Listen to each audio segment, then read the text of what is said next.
Корсары. Наследие. Эту игру я не скажу, что активно ждал, но было интересно пронаблюдать за ее созданием и что по итогу мы получим. В принципе, как и ожидалось, ничего хорошего. Игра вышла в Steam в раннем доступе, причем, мне кажется, пора придумать новый слоган для раннего доступа – Супер Альфа Ранний Доступ.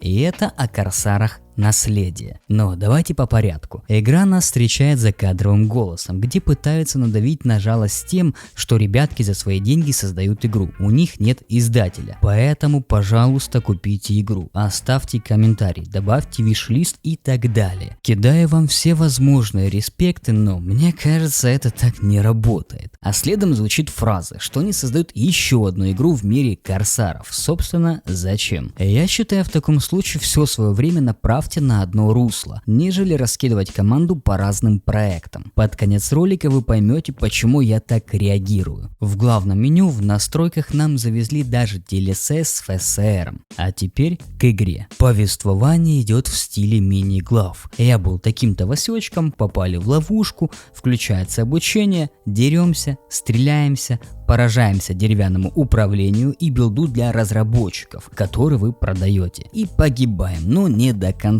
это всего лишь рана. Снова закадровый голос и начинается вторая мини-глава. В этот раз нас уже пытаются обучить боевке более подробней.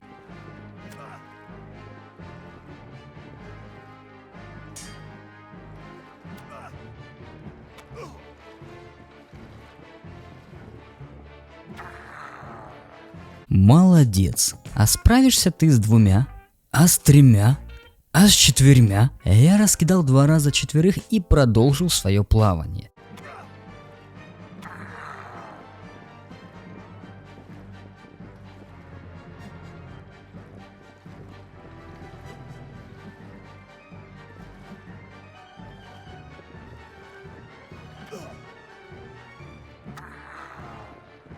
На горизонте замечен корабль. Включается обучение по боевке на кораблях. Кто играл в Корсары, вы в принципе ничего нового не увидите. Старая механика и по сути ничем не улучшена. Работает нормально, но не для 2024 года. В нашем распоряжении 4 вида снарядов. Какие-то стреляют далеко, но наносят средний урон по корпусу. Какие-то наоборот. Стреляют ближе, но наносят уже большой урон по корпусу. Другие уничтожают экипаж, чтобы можно было взять его на абордаж с минимальным количеством врагов. И последние снаряды разрушают паруса, чтобы понизить маневренность корабля, а то и вовсе его остановить. Я решил взять корабль на абордаж. Все как и в старых Корсарах. Никакой анимации абордажа. Просто нажал F, Pay to Respect и резко драка. Иногда картинка еще не прогрузилась, но тебя уже бьют.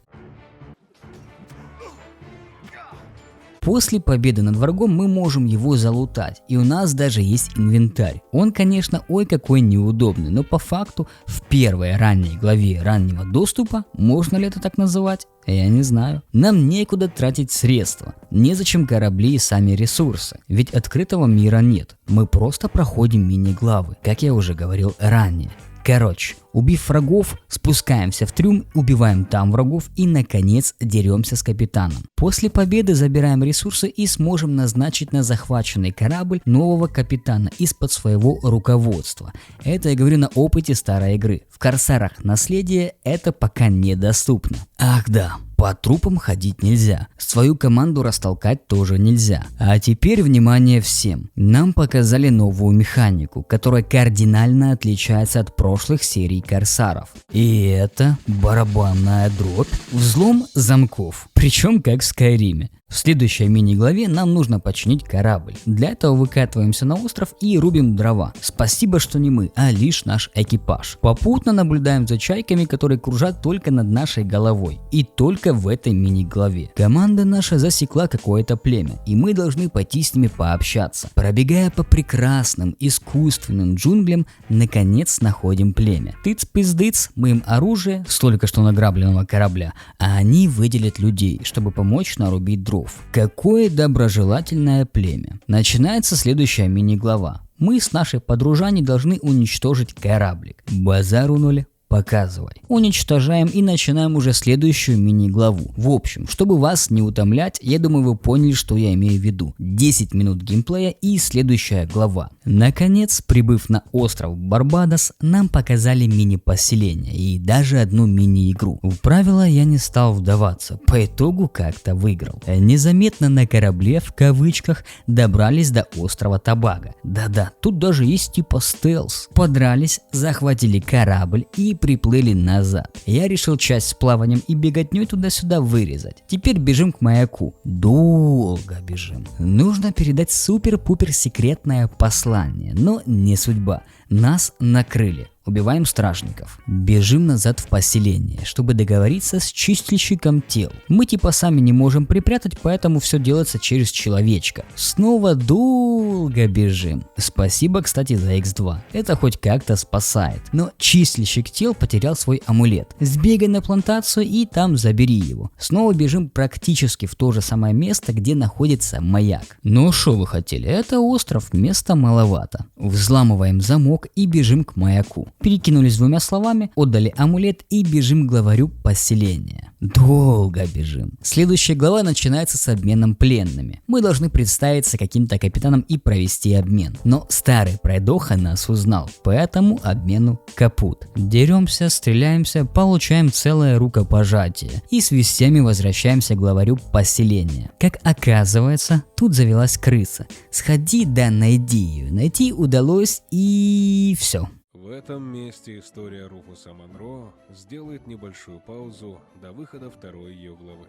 Конец незаконченной главы раннего доступа. Я показал всю механику на данный момент за 1900 рублей. Боевка ближнего боя, как в старых Корсарах. Боевка на кораблях, как в старых Корсарах. Есть инвентарь, есть снаряды различные и есть корабли. Но девать это сейчас некуда. Мы просто поиграли 2 часа и заплатили за это 1900 рублей.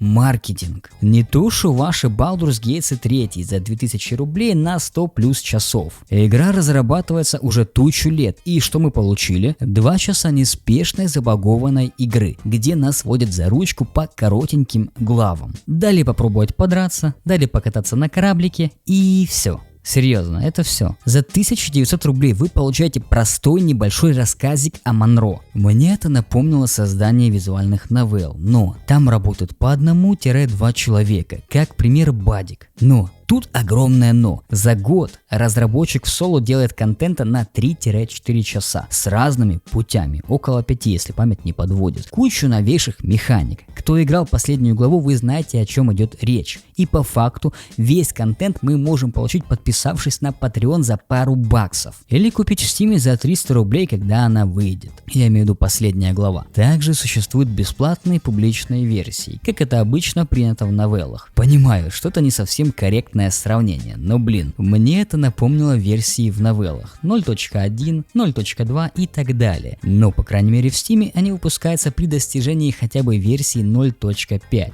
Типа пол игры сделано можно и в ранний доступ. Не всегда так работают, далеко не все, но все-таки это новелла. Как-то уже привычно. С играми, я думаю, так не работает. Я действительно ждал Корсаров, ведь у вас есть база, от которой можно отталкиваться. Сама система и механика абсолютно такая же. Так что вы, ребятки, делали столько лет? Создавали искусственный мир? Делали суперкрасивую графику? Это при том, что даже в таком маленьком отрезке баг на баге. Куда-то пропадают звуки.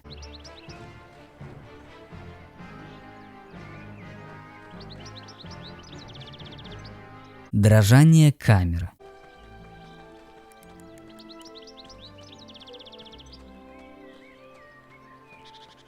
Иногда что-то с голосом диктора. Мордекай был прав. Намечалось что-то серьезное. А раз так...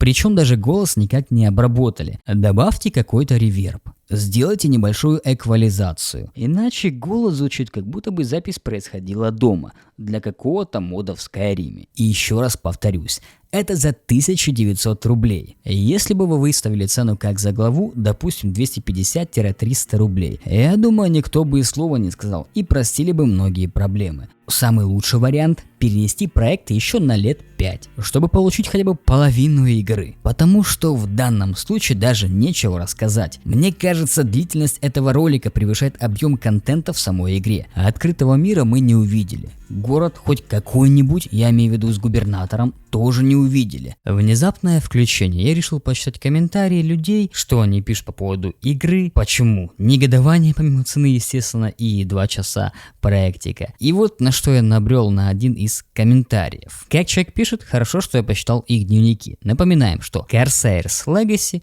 это линейное пиратское приключение, которое будет иметь 3 разных окончания в зависимости от решений. Мы получаем линейное пиратское приключение, да, как я понимаю, с историей о Монро. Но следующий вопрос. А зачем нам тогда инвентарь? Зачем нам корабли? Для чего нам ресурсы? Все-таки будет открытый мир или его не будет? Типа вообще ничего не ясно. А если уж так сильно хочется поностальгировать, можно загрузить старые Корсары абсолютно с такой же механикой, но только без лагов и законченным контентом. Хотя лично для меня лучшая игра про пиратов это Sid Meier's Pirates. Как она играется сейчас, не знаю, но раньше.